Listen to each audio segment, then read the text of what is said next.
wo edan asie ne ho ahometwa emu National Youth Authority no wo mo akwakoye nsiesie ewo Abume D primary school ye wasu jaman mense no emu wapoye mantememu na sede na school dan no atete apansam na ma batan ne adusuafo ne achechefo nyina wonsu ne egugiem na no na mpanifo kyeremu se wo mo ewo model bi a wode eye adwuma eno ye infrastructure model na omanfo bi na atumi di sika kakra ba wakeka abomu a waye nsiesie atwa ahomamwa bi a no mankwada sese de wasumbedwo wono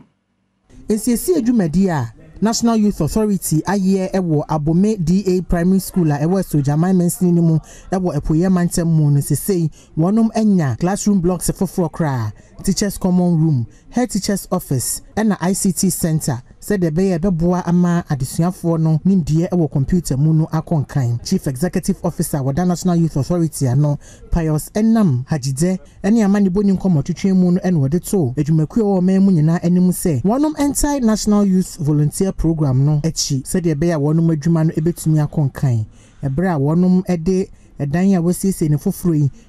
school no ena wadi tu dwa se NYA nam kwasafo dwuma so ene boa ya watumi ayesa nsisi adwumadi ne senti wadi ato mebu no nyina animu se wonya opepa obetumi aboa amampotemu a wote no ensesaye aba honom National Youth Authority ye dwumadi kese pa ye ene ne se ye bema oman no hodo ene to wache suban ebe sorry ewo Ghana bebu no mu emebi etwemu na ye nim se asafo dwuma eyade ayeta ye a eboa papa enyumtofo ne ka se ye nara yasase ne